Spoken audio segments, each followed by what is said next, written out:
Glenn from Hi. Pixel Grid. How you doing? Yeah, I'm great, Scott. Thank you for having me. It's very exciting for me to be here. Oh, dude, look, I would say that my listener base is not large, but very specific, and I think that's what you do. Something specific about what you sell is such a niche within a niche within a niche. Yeah, And for me, it was the soundtracks of games. And so we're going to get right into there. You're an Australian store, online store. You have obviously lots of other stuff, but as I've kind of over the last 5 to 10 years got really kind of into retro gaming, I was like, what? People buy just soundtracks, and not only soundtracks on LP vinyl. Now I grew up, as a very young. I'm 51 this year. I grew yeah. up seeing vinyl records swapped and changed by my mum and dad, and so I'm like, this is crazy. So we're gonna do that. So maybe just you tell me a little bit about yourself, Glenn. Like, how did you get yourself into a position where you're selling soundtracks and games and books and things, in the retro world? Sure thing, Scott. Thanks for that. Well, Pixel Grid really started off as a passion project. I mean, I was working my day job now coming up to like this is like 10 years ago. So about 2016, 2017, I really want to get into the games industry. That's been my interest and my hobby for all these years. So I said, Sure, every boy's okay, dream. yeah, that's right. That was sort of a passion project. I just wanted to Hmm. get involved in the games industry, and I figured maybe I'll start with uh, decorating my home with gaming products because I just moved into a home then, and I said, Yeah. oh, I'd love to get some sort of art books or music related to games because that's my interest. And I realized that nobody stocked any, or it was hard for me to get anything because if I wanted to buy a specific book, I had to get it from Europe or from the Yeah. US. Or Hmm. What um, year was this when you sort of had this kind of drive this initially? Like, is this was about 2016, yeah, 2016, right, 2017, right. OG. thereabouts. Yeah, and then it just came to me. I would love to have uh, gaming music. That's what I was really enjoyed. And when I did a bit of research, I found out that there were a couple of record labels like Data Disc, who had the soundtrack to Streets of Rage. Yeah, Um, yeah, yeah, and I yeah. and I was totally blown away that such a thing existed. So I reached out to them, and they were happy to send me, a small box with their records. And I thought this is too cool. I said nobody is going to buy this, but I just thought it looked amazing. The art looked amazing. The fact that it was on record and it's a soundtrack, I thought Mm, it was incredible. So I listed them on the website, and that's how Pixel Crypt began. mm. So have you always been a bit of I guess, like an audiophile where you have always wanted high quality, like even when it comes to digital, are you always after the higher sample rate music?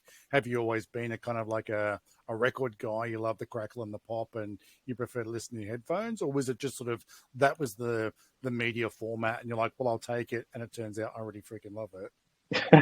Well, it's a little bit of both. I mean, I'm not strictly an audiophile, but you see, for me, it's more a love of tangible things. Like, I love the feel of a good Mm, coffee table book, or I love the mm, feel of mm.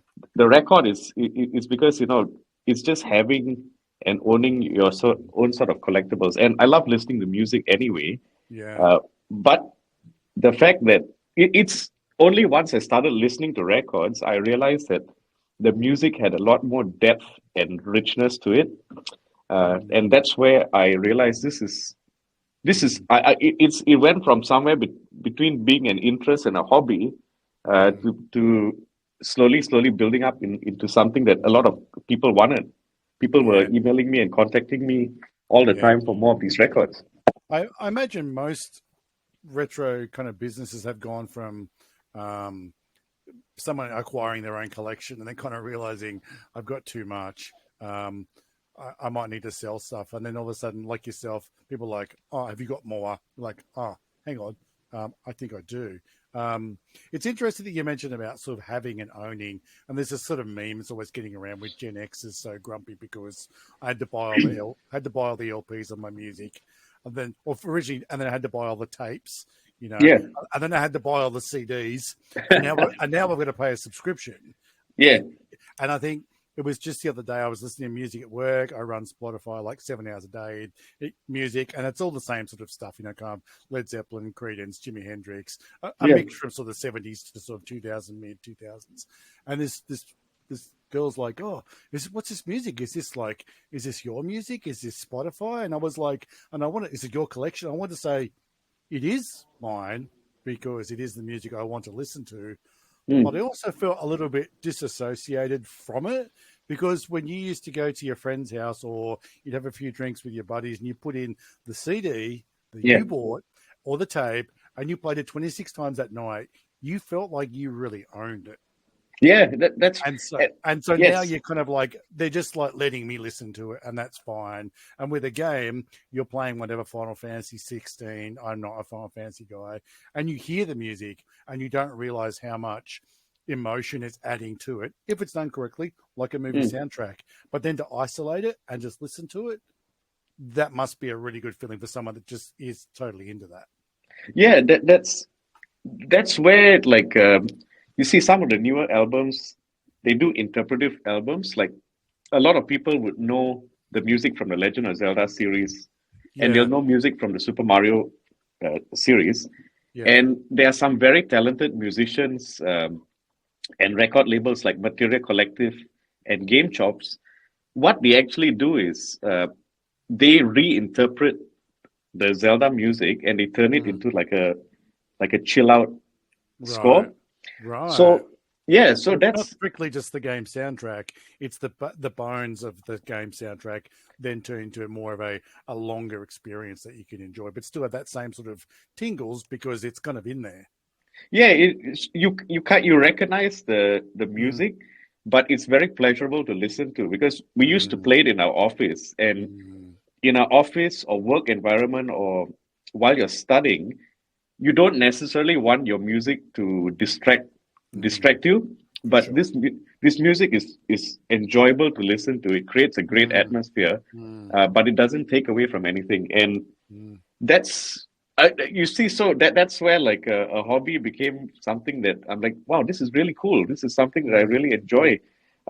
And if I enjoyed listening to the album on YouTube or Spotify, I wanted to purchase it to keep it for myself. Like you said, I don't want it to disappear someday, or I don't want to have to pay a subscription to keep listening to it.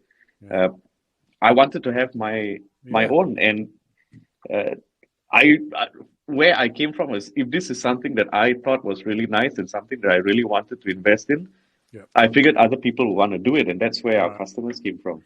Yeah, right. And then so I guess from there, did you kind of just work your way through like Facebook Marketplace sales until finally you're like, I think I need a shop front, and then I guess organically it just becomes the place to go because I don't see a lot of it. Like I follow a lot of people on Instagram and just sort of generally web trawling for retro gaming stuff. And yours comes up fairly regularly as like sources for soundtracks. So how did you kind of, and I guess this is out there for people that take something that they think, oh, this is a little bit obscure. I don't know I could ever make a living off this. But you've clearly kind of, you're profiting and gaining from it. How did you make it a business? Well, it started off like I said, it was and sort also, of I just want to say, I don't want to sort of sully it as in like business, but to be able to take something you love and know that every time you send that record out, someone else is going to get that similar feeling. So I don't mean business in a, hey, you sold out. Like, how did you make it so that you could just keep doing it and not just be a pure hobby? No, that's a very valid question because it is a business. It is something that we treat very seriously, and we have to run it like a proper business. At the very start, it was a little bit more easygoing in the sense that we had the time. We took a lot of time photographing the products and doing Instagram posts, and then people love to chat about it and email us and say that's amazing, that's cool. But it was really after we started putting the products on our website that people started to come and they purchased. And we also started by listing the vinyl on Discogs and eBay, Yeah, right. which is where we got the reach to sell to people all over the world. Because I didn't realize then, but I realize now a lot of the records which we stocked, there were only maybe 2 or 3 stores around the world that were selling it. Wow. And we were getting orders to Russia, to Chile, to South America. Wow. That's and crazy. I still remember like the one of the first records we sold was a Street Fighter 2 box set, Right. and that has become an incredibly collectible item. And we had a DJ in Poland uh, who made an order as soon as we put it up, Wow. and I had to go to the post office, and I had never shipped anything internationally, so Yeah, right. I hope this gets there. yeah, so we had to like buy the packaging there, talk to Australia Post, get the address, and ship it up to Poland. And fingers crossed, it reached the DJ, and he was excited, and he left a review. So, sort of, it started like very, I wouldn't say amateur, but it started where I kept the products in my house. I had to do packing on my dining table, Yeah, yeah, and sure. then going off to Australia Post and then shipping it off. And then Australia Post sort of said, "Hey, why don't you do the shipping labels at home? Why you don't have to come to the post office and pay us?" Yeah, Uh, yeah. you know? You're clogging up our line. Can you please do this at home? Kind of Yeah, thing. yeah. So they, It's not like a weird pat in the back of success. They're kind of like, you're doing really well. Can you do this somewhere else? I think. yeah. So they set me up. They set us up with an e-parcel account, and Yeah, at home you can type in on your computer and get the yeah. shipping Print it labels out. done. Yeah, Uh, and then after a while, that became too time consuming. Then we discovered, wait a minute, there's actually software that automatically does all of that for you. And yeah. Right. bit by bit, it was slow going. And then we realized, wait a minute, there's too much to do. Is there an easier way to do it? And then just kept going from there. I remember the first few, this is quite embarrassing, but the first year or second year, I was still working at a company, and there was an Australia Post just below my workplace. Yeah. So I used to wheel a suitcase. Oh, into work. I used to wheel a suitcase into work, and Yeah. everyone was asking me, where are you going? Where are you traveling all the time? Every day. You keep changing your mind. Oh, I'm still not quite sure. Yeah. So I had, first I kept saying, oh, I'm just staying at my in-laws' place or my. Oh, really? You were covering up. You weren't telling me you had a little thing on the side. Well, the thing is, some of my close friends knew, and they laughed every time they saw the suitcase. But, That's but funny. That's funny. yeah, so I can't imagine it started. That was so amateur to me, because now we've got a proper company that comes and picks up the goods every day and ships it. Yeah. And are you in like a specific premises now? Yeah, we have a warehouse. Wow, that's great. In South Melbourne, where we keep the goods in the warehouse. Yeah. That's where we do the packing. We do a lot of the administration, and then what happens is 7 or 8 times a year we go to trade shows, like at an exhibition center. Yeah. Supernova, Comic Con. Yeah. Oh, as a display retailer sort of. Yeah, and as an exhibitor, and that's exhibitor. Yeah. The first time we went there, I felt like we were meeting. When you meet a celebrity, like if you bump into one of your favorite celebrities, you're kind of starstruck. Sure. Yeah. It was a little bit like that for us, because we kept a lot of our customers that we had messaged and emailed over the years came and introduced themselves, and I'm like, my goodness, these are all familiar people that I'm seeing. Previously I had they'd only existed in email, and now they're real people. So that was a lot of fun. So it was kind of like a community there once you got there. Yeah, I was surprised. I thought when we had the trade booth, I thought nobody's going to come in and see us. It's a nice humble approach. It's better to like have low expectations and then just kick it to the moon, isn't it? It must. I imagine you had a bit of a guessing game on like with that first time, and now you've done a few years of them. I imagine like stock kind of like management for something like a Comic-Con, because you could turn up with like 2/3 of your warehouse and it just runs out the door. But then again, it might not. So you obviously have to kind of like get more stock and specific stock and kind of curate it just for one of those kinds of events, right? Yeah, for the vinyl, because we've got quite proper display cases for the vinyl. So this is like proper DJ equipment that we use to move the records back and forth. So those the records we tend to display everything, but a big seller that we have are the coffee table books. But I don't know if you've tried moving 50 or 100. I've got the one Game Boy one, and I think because I only had him on a little while ago, and I think I'm holding the book now in my hand. I reckon it's probably about 2 kilo, 2.5. Yeah, it feels about the weight of a 2-liter bottle of milk to me. So 50 of those. Just do the maths, kids. And we sell about we've got about 80 or 90 different coffee table books in our selection. Oh my God! So if you want to take 10 of each, that suddenly becomes a whole van. And axles. I'm in my 40s now, and then that's where the aching knees and back. But we've got younger staff who do the help with the setup and stuff. But you move it's a lot of work to do all of that, So with the LPs and that, like for those out there that might be thinking, like there might be some that have got LPs and they're kind of like, I don't really know whether my turntable is good enough or whatever. And I assume since you're into the LPs, you understand the sort of the barriers or the highs and lows of buying a turntable. I'm sure you can pick one up on Temu for $23, but I'm sure you can still go to a high-end audio distributor and probably spend $1,000 on $300 on just a needle. So yes, could you kind of like educate me and anybody else that happens to listen on where do I start? What should I do if I want to buy a turntable so that I can listen to your records? Yeah, look, you'll start to see with turntables, there's low end and very high end. The very high end, they were part of a very large stack of hi-fi equipment, like 6 or 7 modules. Yes, you had an amplifier which had all your inputs. Yes, I assume these days you don't see that anymore. So I assume these days a modern turntable is able to output the audio straight from the turntable.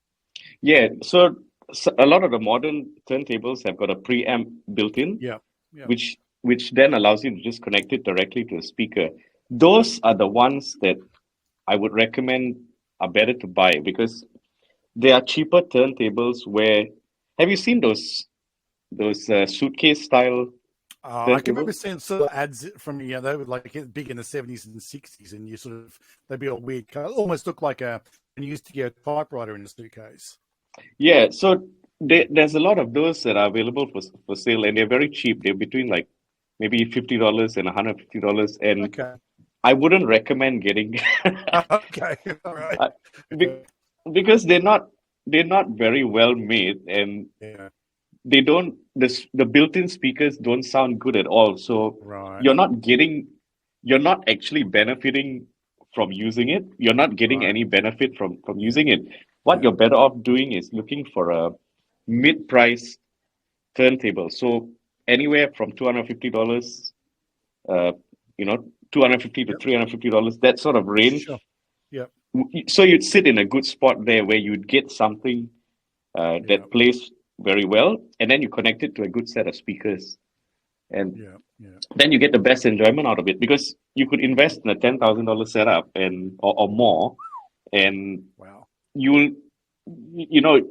of course it'll sound good. It's not going to sound bad, but you'll get the best benefit from just a mid-range. And if you go to any of the big chain stores like JB Hi-Fi, they're really helpful and they'll point you in the right direction as to what is a good system.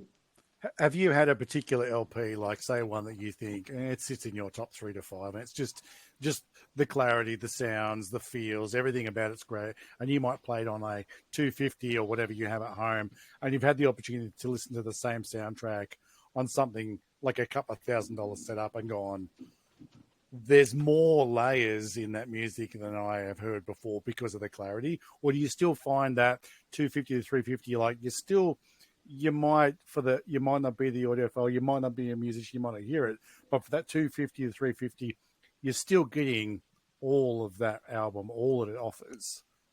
Yeah, if you have decent enough speakers, Yeah, you're probably 95% of the way there, because that's pretty good. you're not going to be playing the music at top end volume, unless if you're maxing out your volume, then the quality will matter. You'll hear a difference. Like Mm.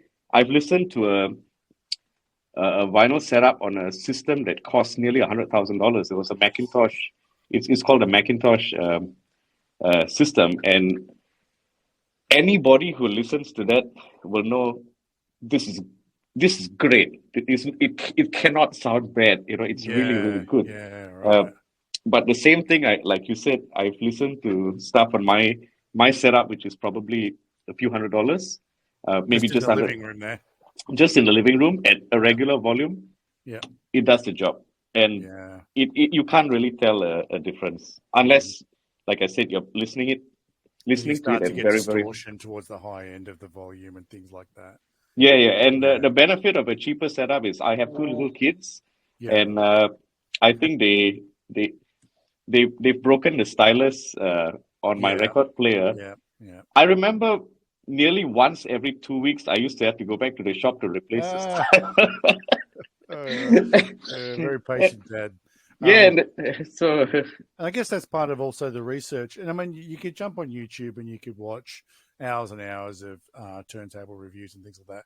But part of that is for those that are uneducated is that the stylus or the needle, the bit that actually contacts the record is generally removable from that arm that yes. travels out across it. So, if maybe you think you're going to pick up a nice Facebook bargain, maybe just double check that you can get the model and see if you can replace them, because A, it might already be faulty, or B, Mm. it may be on the way out. Because I assume they just kind of wear, if they don't actually get physically broken, they just kind of wear down, right? And they start to skip. And do you not get the clarity? Like, what's the kind of the general understanding of how, for an amateur, like, what am I doing with this needle? Yeah, well, I can't give you like a very technical answer as to That's what will fine. I happen, mean, just but as someone that's going to buy your records and go, yeah. am I getting the most of this beautiful soundtrack? Well, the stylus, like you said, it connects the actual record to the turntable, and that's where you get the sound from. But the stylus is a very tiny, thin, and a very fragile item that is going to wear out Mm, after a period of time. And once you get a lot of skipping, or you start to get this like a lot of scratching sounds and right, things, your right. stylus is probably worn out. Yeah, But most of the time, it would break before that happens, and then you just have to right. replace it. Um, Yeah, in my right. instance, that has never happened because either one of my toddlers would break it well They before got then. to it first. Yeah, yeah. So, Ah, that's great. That's great. Yeah, it still astounds me that people are. It doesn't. I mean, it doesn't. I play a few board games at home, primarily solo stuff.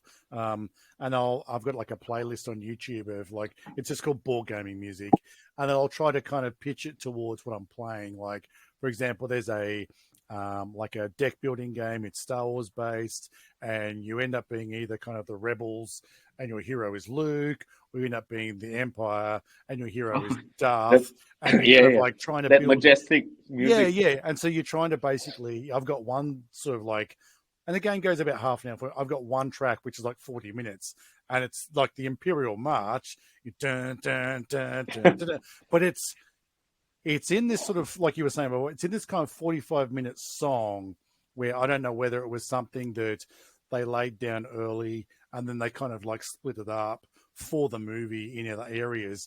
And even though there's sections where it's unrelated, there's just still that thread.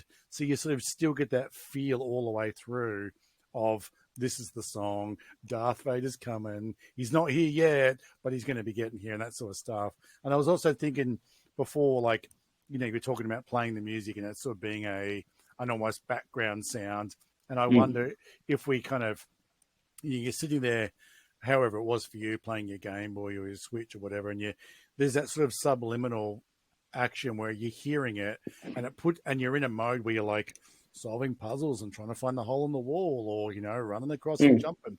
And I wonder then these days with people listening to the music, does it kind of put them back into that mode a bit because they associate that music with that frame of mind where like I'm just focusing on my task? There could be a lot of reasons to listen to this music. It might make you really productive because it triggers you, and you might just freaking love that game, and it's so worth it. I think it's you're right about it. I didn't think of it from that point of view, but I realize a lot of times when you're playing a game, you get sucked into it. If it's a very good game, you get sucked into it because it's fun, it's engaging, it's exciting. There's tasks that you got to do. But a lot of the times, you may not actually realize the music that you're listening to. It's just there to help you set the scene. Yeah. That's why it's fun when you actually listen to one of the soundtracks on its own. Yeah. Everything comes back. Yeah, It all comes back. Like a lot of times, I'm like, I didn't even realize that I knew the soundtrack till I listened to it. So and little situations get linked. I have a sort of similar experience where I do a lot of mountain biking and I'll listen to podcasts while I'm riding, and often I'll so I'm riding. It's sometimes it's fast, sometimes it's slow, sometimes I'm listening, sometimes I'm not, but I'm always kind of hearing, and I'll kind of like 3 days, a week, a month later, I'll ride down through a section without a podcast running, just no headphones, and I will remember something from a podcast. That when you went down when I went down there, section, come through these 2 turns, over these 2 rocks, hop over this log, and all of a sudden, this bit of conversation will come back to me. So I was subliminally, because something like mountain biking, you can't really think about a lot of other stuff because you kind of end up on your face, So the subliminal was there, and it astounded me. I'm sure exactly what you're saying. You don't realize how much of that music you're actually familiar with because you're too busy fighting dragons or jumping across the lava or whatever it is the game required of you at the time. Yeah. Go on. And apart from that, Scott, you see, like the music, that ironically enough, the actual music on the record is only one small part of the reason why it's so collectible. And this is what... Yes. Let's talk about that. There's art. I mean, like record art used to be a thing, a big thing. There were artists that made... We're talking, probably 70s and into the 80s. There were artists that made all their money from doing record art. You look at stuff like, the Grateful Dead or Led Zeppelin and all these other bands that... These were like, you look, Pink Floyd The Wall was a double fold-out album, and it was one of the last vinyls I owned. I sadly don't own it, but you kind of like, there was like, because it was an animated film, there's all this stuff when you're like instantly, I'm already in the experience, and I haven't even put the record on the turntable yet. Yeah. So that's part of the part of the enjoyment is because the companies who make these albums, it's a passion project. They're going to put in everything into making it look stunning. So the album art is beautiful. The feel of the sleeve matters. The textured lettering where the words come up from. That's something that is considered. Even the records themselves, there are different color variants. It's beautiful. They are pressed individually, so they are all going to be a little bit different, and they are they're only made in like maybe 500 units. Right. Some are pressed in 200 units, some are pressed in 1,000 units. So it's different from like, you see your AirPods. Apple probably makes like millions. Yeah. Right? But you know that if you get one of these records, there's probably only 300 people around the world that has it, and it's a little bit more unique. And what we've also found is there's there is almost like an investment side to it as well, because I've known that a lot of people who bought the Street Fighter box sets, they bought it from us for maybe $120, $150. How long ago was this? This is 6 or 7 years ago. Right. And some of them, if you can even find them for sale, some of them are selling for $1,000 or more. Holy moly! Yeah, even if you go and see like The Last of Us Mondo did a box set, or if you go and look for the Grand Theft Auto 5 box set, these are selling for thousands of dollars. Yeah, right. Not that that's not what we had in mind, but a lot of times when we sell it, our customers buy it. Some people will buy two Yeah, copies and they'll yeah. listen to one and they'll keep Listen to another it. one, and Yeah, uh, yeah. so people treat it as an investment as well. Absolutely, absolutely. Um, so what was sort of your size of personal collection before you realized, like, other people might be into this? Do you know numbers? Like, I have maybe about 30 of I- tw- I'm, uh, does that now, or like back then, like when you first started, you had about 30 of them, and you're like, "There's so much here. I kind of want to take this out there." yeah, but I mean I still have my collection of 30 and it's growing slowly, but I also have a big collection of like regular music, the Right. Beatles, Michael Jackson. LP.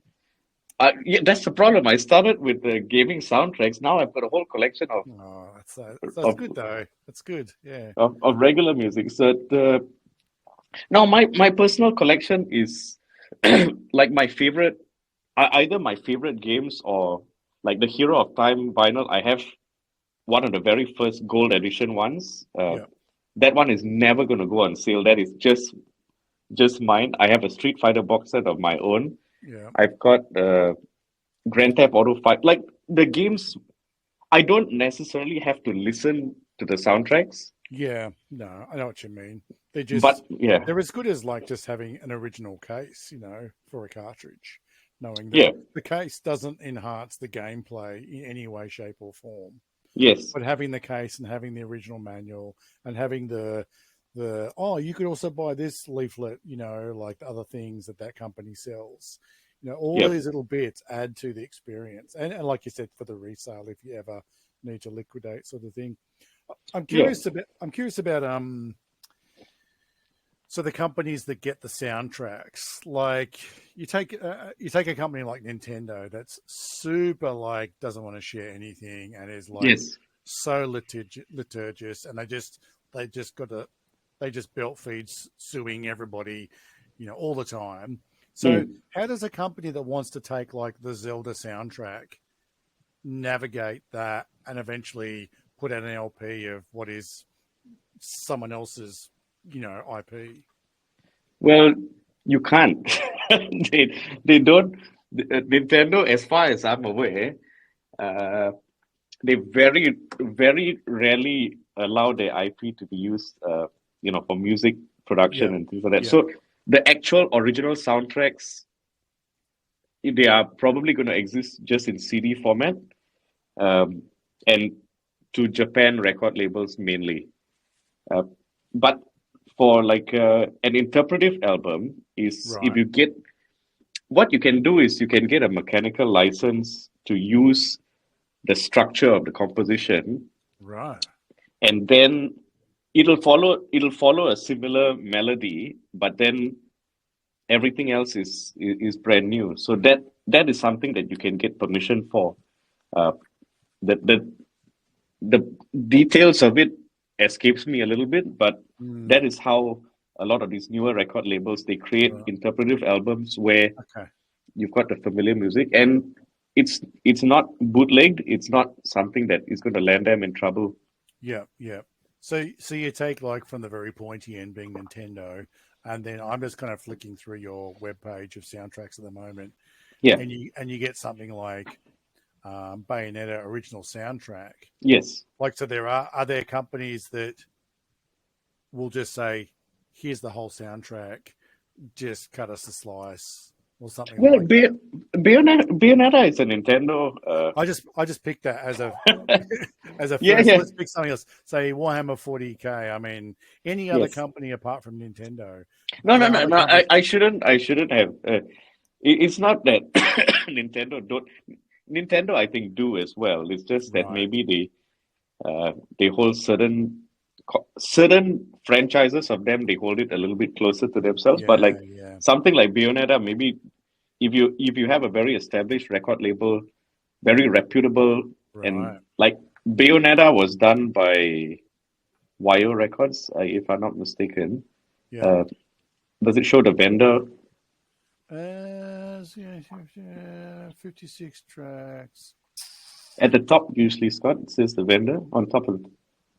Wayo, yeah, Wave, yeah. yeah, So they're very reputable, very established, and yeah. they obviously, were trusted with the license. And Okay. you can see from the label they did a stunning job. The artwork is beautiful. Mm, The pressings are, they're all on heavyweight discs. They're good quality uh, mm. pressings. Yeah. Yeah. So I mean, there's ways of. It's not really a matter of getting around either, because you can't afford to go and press out 300 albums, because I've seen.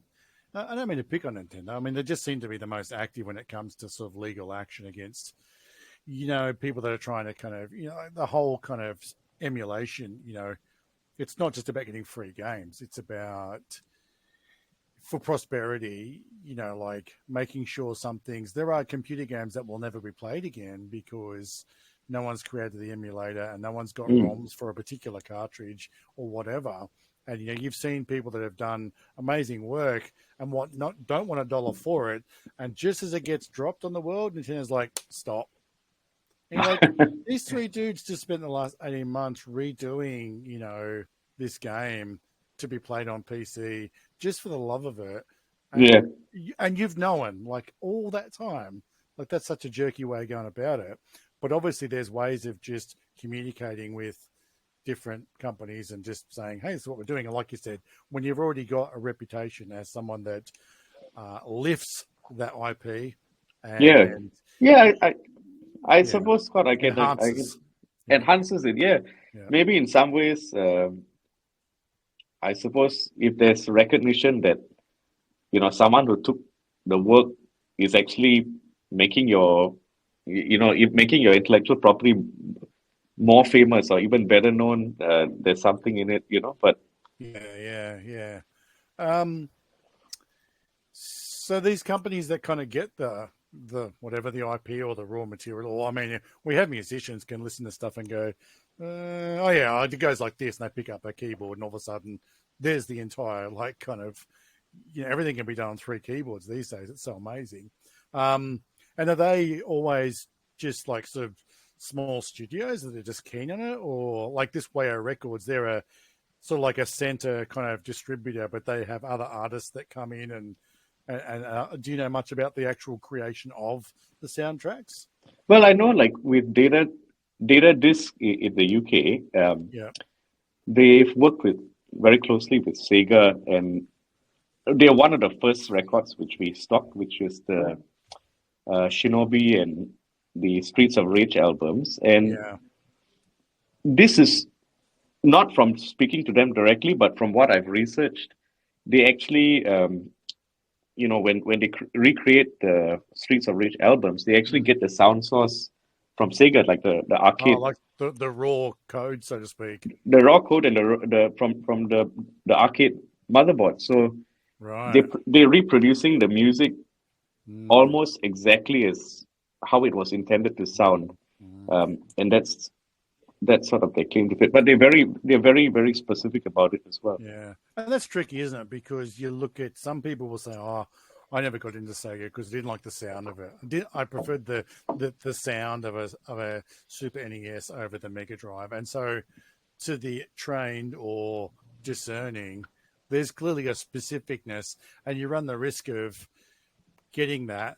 I'm going to call it sampling. I'm sure it's done differently. It's not just like sampling, but they're getting that soundtrack and then putting it down, and then everybody in the room has to finally go, "Yep, that sounds good.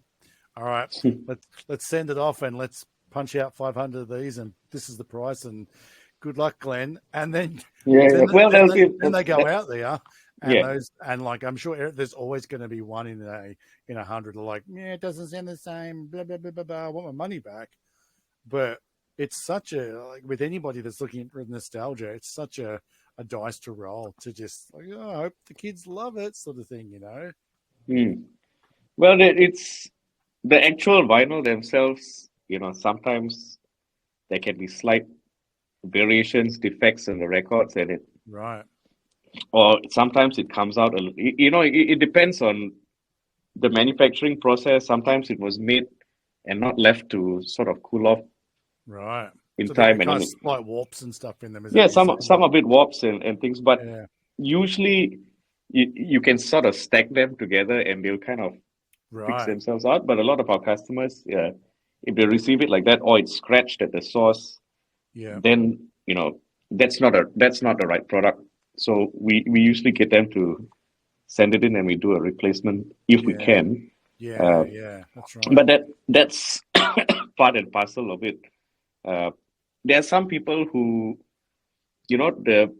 sometimes the outer casing, there's there are a little bit of dints and things. And I understand it's an expensive Yeah. product and Yeah. you want the best quality, but I mean, it's difficult sometimes. You're shipping these from Australia all the way to the other end of the world, and to get it there in a pristine condition, it's tricky because we do our best, Yeah. but it's bouncing around in a plane, in a truck.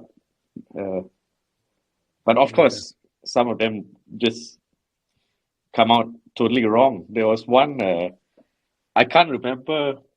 I can't remember which release it was, but we sent it to the customer, and he said, "This is very curious, Pixel Grip, because the album shows the game cover, but the inside, this Kanye West is a Kanye West album." Oh no. So So that's what. So I mean, so that means these are put out just in a factory. There's no kind of like. I mean, there's factories that make LPs, and these are just like one of their orders is. yeah, I think so. Here's this. Here's the colors, whatever, and then it's like a publishing or a printing company. They just Yeah. they print this book for a few hours. They print that book for 7 days. Yeah, right.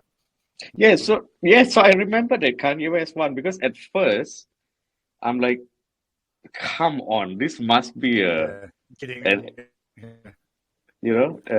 that the thing is we had two customers complain about getting Kanye West. so Oh, okay. So you're so like we you can't.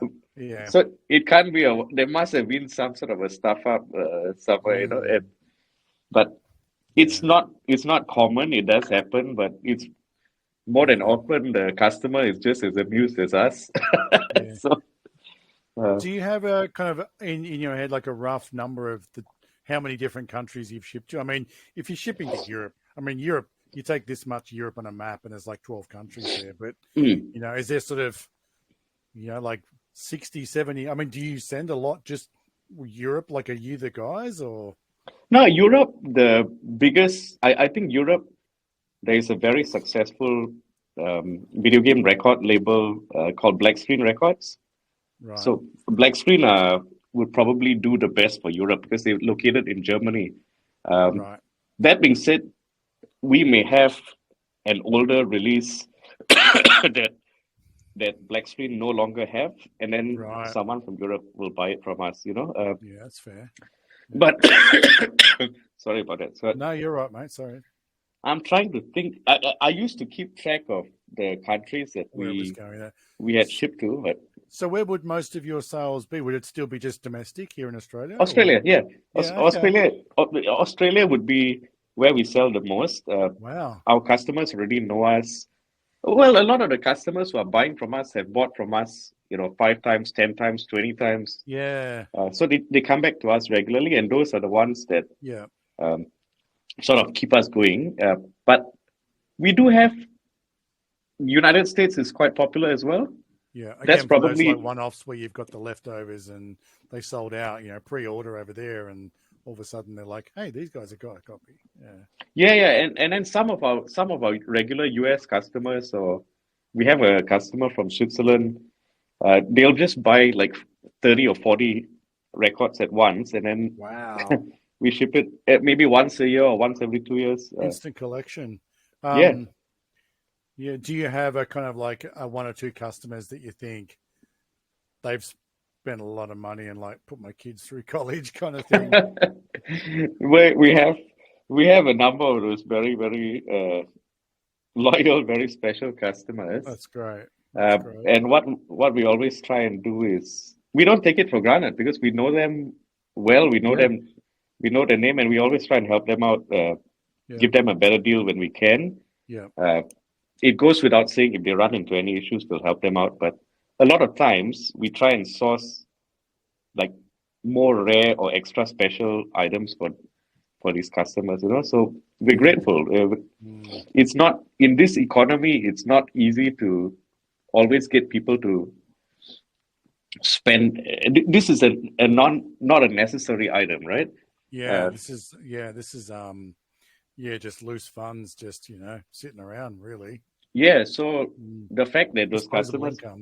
Mm. disposable, the fact that they come back and shop with us, that's Mm. very meaningful to us because it's Mm. it helps us to keep doing what we're doing.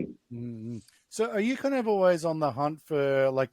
I assume a lot of just sort of obscure stuff. When I say obscure to me, but to those that it does surprise me when I meet people, and it's usually I hear someone on a podcast that knows like a university degree about Japanese, like sort of Mega Drive, Super Nintendo, the people that made the music for these games, the Suragawa or whatever. I'm totally just making up a name, but Yeah, some people just know this soundtrack and that soundtrack and yeah, this person, and some people there's people that are still making soundtracks these days. These composers yeah, yeah. is the correct. So I assume a lot of that comes out of Japan. So you sort of have these like sources where you're getting the other smaller runs, smaller lot, obscure stuff, either for the store or for particular people, or is Japan still pretty much just putting content out and you're just sort of scooping it up?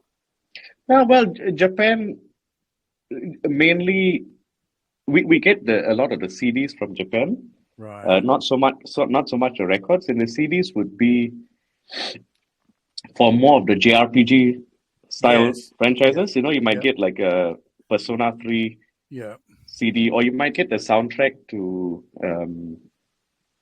like Super Mario Odyssey, Yeah. because you know.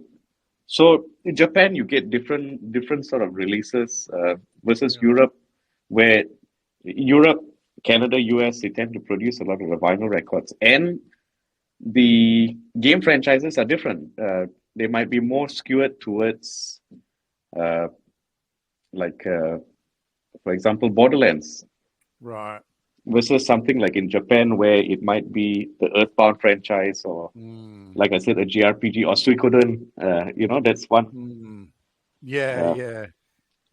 Yeah. but where I come in is because I've read about gaming history, gaming culture, uh, all my life, and I have an interest in all the different franchises, not only the franchises, but the history, their development. Yeah.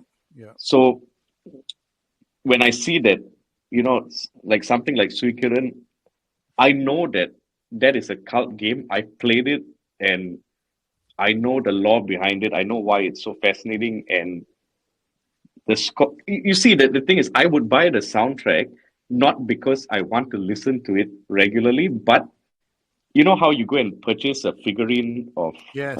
Metal Gear Yes. Solid. Yes. So to me, I don't necessarily want to purchase a figurine to show off a game that's important to me, but I would love to just buy a record and keep it in my collection, because that's a reminder that game was important to me at this Yeah. time, Yeah.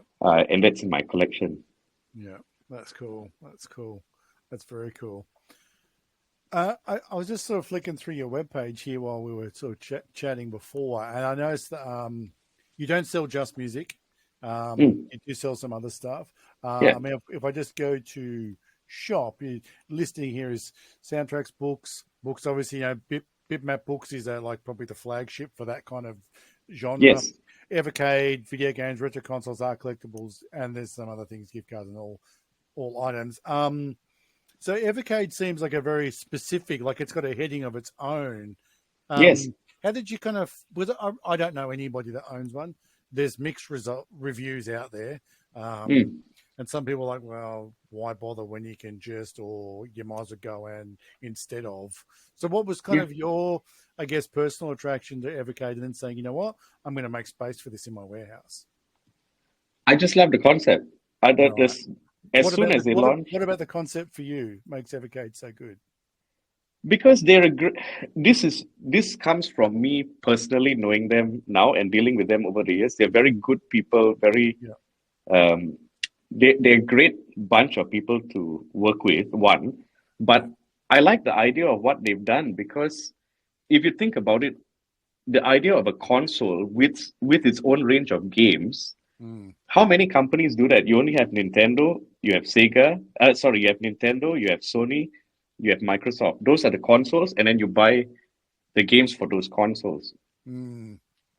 But Evercade came along and said, we're going to give it a crack and we're going to have our own range of consoles with the ability to collect physical Yeah. video games, which are retro or indie. Yeah. Uh, and I thought it was a great idea because they are taking games from an era which nobody are remaking those games anymore, and Yeah. one cartridge from, let's say, Data East would have games from the NES, the SNES.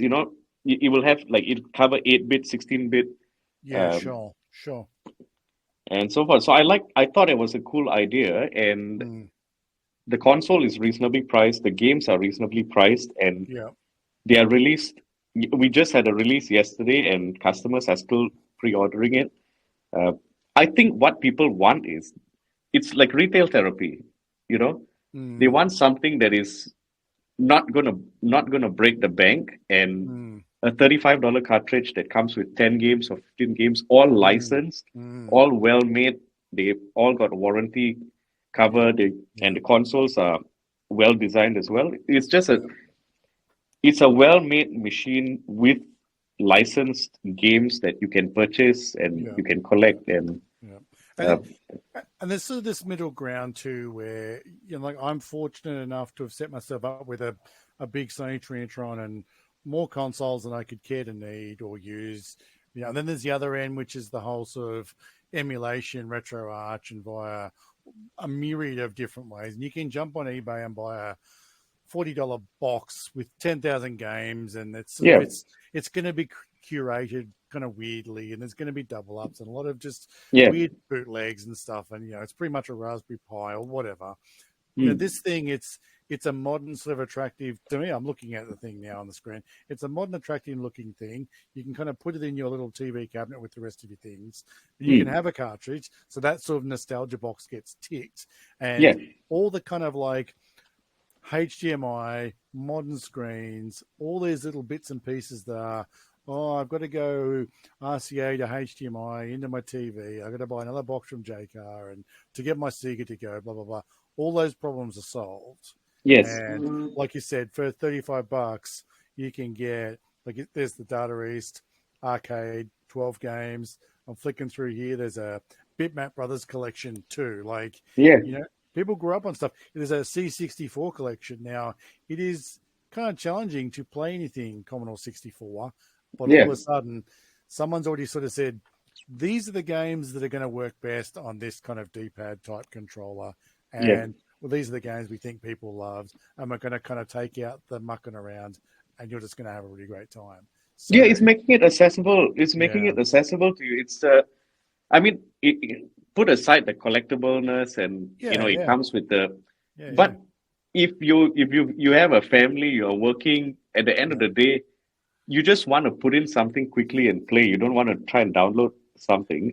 yeah, And the Advocate, they've got their own line of consoles now. So they've got the Super Pockets, which is like a Game Boy style. yeah. I was They've just got, thinking of that. Yeah, the Versus is more like a landscape style. yeah, And they've got the VSR, which allows you to play on your television. If you don't want to play in handheld mode, you can play it on the TV. And yeah, yeah, they've got the miniature arcade machines, which are coming. And what's the clever part about them is all of their cartridges are compatible with all of their consoles. Right, that's pretty You cool. see?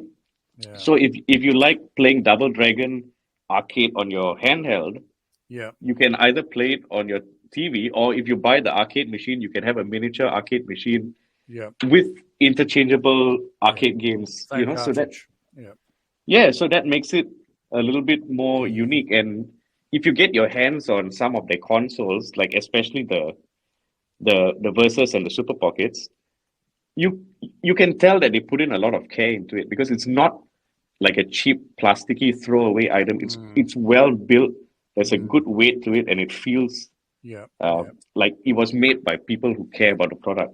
And obviously for us here in Australia or wherever you buy them from, like coming through you means that you've got that kind of warranty and support if there ever is that chance where you get some sort of hardware failure or whatever. It's easy to kind of try and save 20 or 30 bucks buying it somewhere else. But I would always recommend, if the price of security is within that sort of 5 to 10% range, I'm going to pay that a little bit more these days. I don't want to be mucking around. We're always happy to help our customers out if they have any issues with the consoles or the games, and we don't worry too much over the warranty period. Even if the record you got is Kanye West, we'll still do our best to help you out. That's classic. Yeah. Look, I don't want to keep you too much longer. I know you've got other meetings and things to shoot off to, and it has taken us literally months to get this sorted because we have families and real lives. Yes. And, I would love to catch up with you again. I think we could go a little deeper on some of the music stuff, and that opportunity may come up. I just want to kind of flick through your website here while I'm looking. I mean, even the way you've got it laid out, there's the shop, but there's also game franchises. So I can just go through and pick Golden Axe, and then I'll see all the products that you list under that particular game. Yeah, or I can go to console era, and I can go and look at Sega Dreamcast. I mean, there's a list of everything from Amiga. There's arcade before that. Amiga, Game Boy, Nintendo 64, all the PlayStations, right down to Xbox, and then of course there's all collections. So it's I think it'd be very difficult if you're into this sort of anything related to this to go to this webpage of yours and not find something that you think you need. We put a lot of love into how we designed it. Even like the console searching by console era, like you said, if you clicked on Sega Dreamcast, that would bring you to a page where you have an art book relating to the Sega Dreamcast. Yep. And you have vinyl records relating to games franchises that were on the Dreamcast, like Grandia, Skies of Arcadia, So it's something that we put a lot of thought into, and something that we frankly enjoyed doing very much, because we're not building this just for the sake of being an Amazon and selling the most number of units. We want to become what a modern video game store should look like. These are the different types of console ranges. This is the history of the product. These are the history of the game franchises. We want people to spend time reading, learning a little bit about a game series that they've never heard about, and then maybe purchasing a book that teaches them about the history of a franchise or a genre of game. So I see here the Ikaruga vinyl soundtrack. I don't think I could study to that. The thought of the word Ikaruga makes me quiver. Like that is, I'll give any game a go, and I do like a shmup, but holy moly, that thing just turns my brain to jelly. That's a bit frantic. Yeah, it is. Frantic is an excellent word. So I think I would only have that soundtrack on if I was playing the game. Sort of thing, I think so. Yeah. No time in life where that kind of music's required. Maybe Escape the Police. I don't know. Something. Yeah, but even that's the thing, Scott. Even if it's not going to be a blockbuster seller, if it is so interesting and cool and special that they put in that effort to make the soundtrack. Yeah. Why not give it a space to live? Absolutely. I agree, because it's not just about the soundtrack, as you've said. It's about Scott, having the thing, Yeah, Scott. This doesn't have to be on the recording, but are you based in Melbourne by any chance? I'm in Brisbane. Oh, okay. Yeah.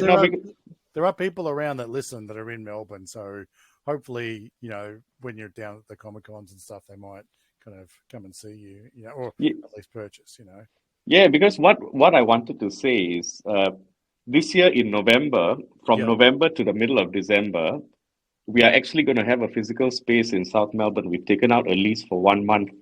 Oh, nice little pop up. Yeah, it'll be we'll be at a pop up location, and awesome. we are catering to our customers who want to do a click and collect or come in and browse just before Christmas, and they That's awesome. don't want to stress about whether they get the products in time or paying for shipping. So Yeah, just that's where before we'll be. Christmas. Yeah. You go and buy those presents that you want and then hand them to your wife and say, here, put that under the tree for me. Yeah. That's how it works when you're about our age, right? You just buy what you want and I just put it under the tree myself. Yeah. Oh, dude, that's really great. That's really great. Yeah, well, I guess we've sort of, I wish we're gonna have to have another conversation one day. I think there's so much more. There's still specifics that we could sort of dive into. Look, we are going to kind of wrap it up there. I'm going to let you go. Is there anything else that you wanted to add? I'm going to throw in the show notes for both Instagram and for the podcast. I'll throw all the links in for the webpage and sort of link the two back and forth and things like that. Is there anything else that you kind of wanted to throw in there on the end or add to the conversation before we wrap it up? I can't say that I do. I enjoyed the chatting with you. It was a lot of fun, and we appreciate having me on. And I appreciate your time very much. Yeah, we look forward to meeting more of our customers, meeting all of you guys, and just remember we are here. This is a business that we love to do. It's a lot of fun for us, and what we're trying to do is basically getting the coolest, most interesting gaming stuff around, and give us any suggestions of stuff that you may want. And so don't be afraid to contact you and say, I really like this or I'm after that, and you guys can, if it's out there, you'll find it. We're doing this just to create some sort of retail therapy for gamers. I've got a few guys in Brisbane that listen. There's a pretty big scene up here of a pretty big arcade scene, and I think console guys or console players, there's a thing, but arcade players, we hold a few world records here, and well, I mean, some of those guys might not want to hear that song ever again because they spent 9 months trying to crack it. But some people just really love. There's a couple of really nice arcades here. Like you'd think you're back in the 80s. Yeah. And they really love it. And I think there are some guys locally that'll be like, oh, okay. If they didn't know you existed, they do now. And No, I appreciate it, Scott. Thank you. And more than happy to come back if you ever want a part 2. For sure. Always keen to hear what's going on because I'm sure you have other things going on. Like you as a small business, especially online retail, and especially down here in the colony, that big island down on the corner of the globe, you've always got to be kind of like, what's happening? Where am I going? You've got to kind of be trying 2 steps ahead of others and yourself. So there's always more to talk about. And some fun. And some fun. You're enjoying it. You've got a big smile, and that's important in a small business to keep smiling. So, thank you very much, Scott. All right, Glenn. Thanks so much for your time, mate. And I will talk to you again sometime, no doubt. Thank you for your time, Scott. Okay, mate. Bye. Bye-bye.